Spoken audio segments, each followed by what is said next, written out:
لنتحاور وندع أصحاب القاس يطلبون أو ما حبذا لو كان الرأي المغربي على كل حال. واليوم الليبي على كل حال ما في مشكل.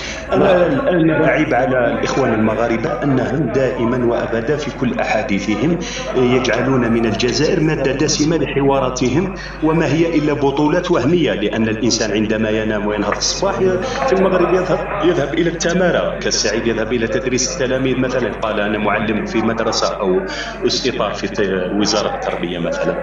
الحقيقة لنعري الحقيقة ونقول الواقع، لنعري الحقيقة ونقول الواقع. في الاتحادات هذه مجرد وهم. مثلا اليابان ضرب بالقنابل النووية ناكازاكي وهيروشيما، ولكن دخل في عزلة وجعل من بلده ثالث اقتصادات أو رابع اقتصادات العالمية.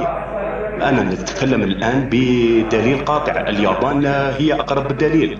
محيطها مزعج، كوريا الشمالية، الصين الشعبية، محيطها جد مزعج، ورغم ذلك دخلت في عزلة وبينت للعالم أن الاتكال على النفس يجعلك في مصاف الدول المتطورة. لماذا الرأي المغربي مثلا أنا أقول بصدق وبنية طيبة، وأنا كجزائري حبذا لو وجدت المغرب كما يقال عليه في التيك توك. أريد الإقامة الآن، أنا أطلب من السعيد أو الإدارة المغربية أن تعطيني الإقامة المغربية لكي أرى هذا المغرب التيك توكي الذي يهجره الناس. وجل من وجدتهم في الخارج من المغاربة يقولون بشعار الجوع الرجوع.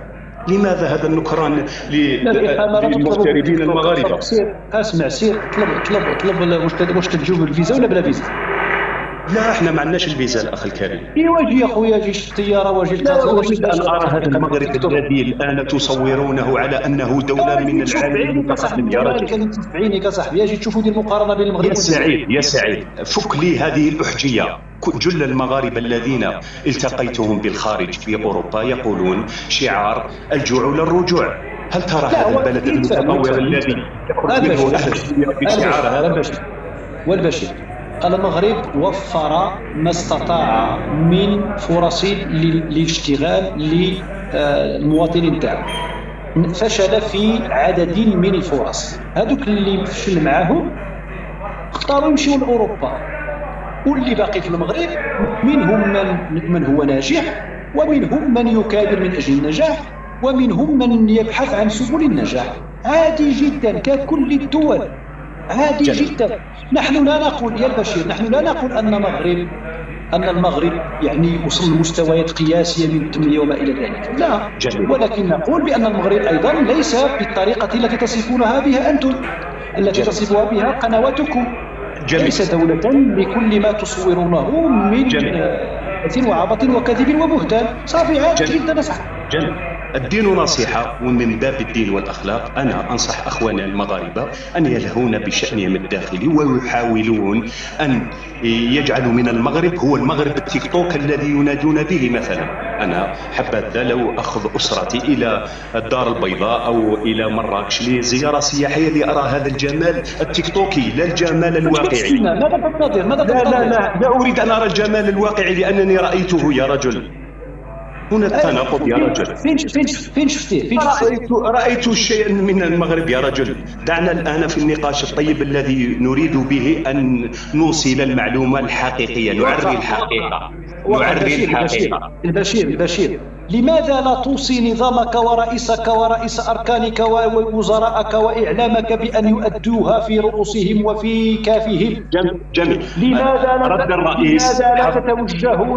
لماذا لا تتوجهون بهذه الخطابات لرئيسكم ودولتكم ومسؤوليكم؟ يا رجل، الرئيس في آخر خطاباته قال العلاقات مع المغرب وصلت إلى نقطة لا رجوع. الرجل تنازل عن الاحتكاك مع المغاربة. الرجل لو كان بيده لبنى سور الصين العظيم بيننا وبينكم لتجنب شر ما قريب إلينا. عن المغرب والمغاربة آخر خرجات نتاع الإعلام الكبير والشهير نتاعكم يتحدث عن المغرب، ولو أنه لم تأهل إلى كأس العالم لكان أفضل من المنتخب المغربي، وبلاطوهاتكم كلها تتحدث عن من قال ذلك؟ من قال؟ أنت تقصد في الأخضر بالريش. وكالة أنباء الجزائرية تضع 7 8 9 أخبار عن المغرب. أين هو القطع والقطيعة مع المغرب؟ أنتم تسكنون بالمغرب، جميل في تيك توك، حنا غير في تيك توك، اما انتم أنت الآن تقر بأنك في التيك توك وفقط، لم تغير في سياسة الواقع شيئا. أنت تقول أننا في التيك توك، لم تغير في سياسة الواقع شيئا.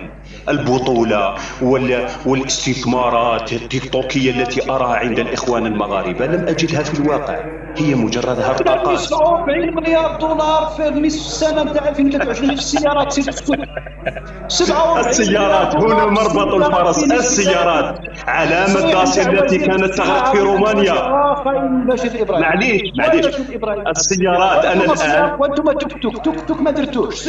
أنا الآن أقول عن السيارات يا رجل. مثلا علامة داسيا التي الآن كانت تغرق في رومانيا وأنقذتها مجموعة رونو وأتت بها إلى المغرب، ليس حبا في المغرب أو في عيون المغاربة، ولكن من أجل اليد العاملة الرخيصة يا رجل، من أجل اليد العاملة الرخيصة.